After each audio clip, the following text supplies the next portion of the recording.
thought about this thoughtlessness. Thoughtlessness, no mind, these kinds of terms have been propagated all over the place, and these terms have been badly misunderstood and made into all kinds of things, and people are striving how to stop my mind. It took millions of years of evolution to get a mind of this kind of capability, isn't it? Millions of years of tremendous amount of nature's work that today you have a mind of this kind of scope. And now you want to stop it. Why is it that you want to stop it? If your mind was constantly producing absolute pleasantness for you, would you think how to stop this mind? Would you? No. It's producing a lot of unpleasantness. That's why you're thinking of how to stop the mind. This is the first thing, wherever you go in the world, this has gone so much into people's mind. If you tell them you meditate, they say, "But Sadhguru, I'm not able to stop my mind." I said, that will happen only after you stop your kidneys, liver, heart. You stop all these things, then the mind will also stop. Do you want it to stop? No. Then why do you want the mind to stop? Why do you have such a horrible prejudice against the mind? You don't mind if your heart is beating, you can meditate. You don't mind if your liver is working, you can meditate. Your kidneys are functioning, you can meditate. If your brain functions, you can't meditate, what is the problem? You seem to have something against intelligence, isn't it? This is the conspiracy of the stupid against human intelligence, that to meditate means your brain must be frozen. No. You don't have to freeze your brain.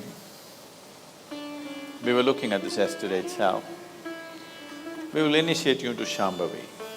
It's a simple process. There are many ways to do it, this is one simple way. But it's a powerful process. If you sit here, you will see your body is here, your mind is somewhere, who you are is somewhere else. Once there is a space between you and the mind, then what the mind is not doing, what the mind is doing is not even an issue. It is like you're stuck in the traffic jam. You're struggling through the traffic. That's one experience. Suppose you're either standing on Chamundi Hill or you're floating in a hot air balloon and look down at all the traffic. Very peacefully, traffic. Why? There's a distance, isn't it? When you're in it, traffic is a different experience. From really high up there, sitting in a hot air balloon, you look down, you can't even hear the sounds. Looks wonderful, traffic, isn't it? Yes or no? Because there's a distance. So once there's a distance between you and your mind's activity, mind is not a problem. Mind is a miracle, it is not a problem. And anyway, if thoughts are going continuously, if you're having a mental diarrhea, obviously you ate some bad food, isn't it? Yes. If you're having a physical diarrhea, you ate some bad food, isn't it? If you're having a mental diarrhea, you are obviously consumed something wrong. What this wrong thing could be is, the moment you identify yourself with something that you're not, then you're finished. Your mind is a continuous runs. There is no other way. Do what you want, try as hard as you want, it is not going to stop. If you do not identify yourself with anything that you are not, you know how to be with everything, you know how to use everything, but you're not identified with it, then you will see if you sit here, simply mind will be like this. You want to use it, you can use it, otherwise it'll be like this. Right now your hands are like this, or you're holding it tied up because it'll go all over, is it? No. You can keep it like this. You can keep it like this, you can keep it like this. When you want to use it, you can use it. So it's a useful instrument. Suppose your hands become like this. You know, some people have become like this. Yes or no? If it becomes like this, you will become ridiculous, isn't it? If it happens to your mind, also you're equally ridiculous. It is just that you are living in the comfort that nobody else can see it.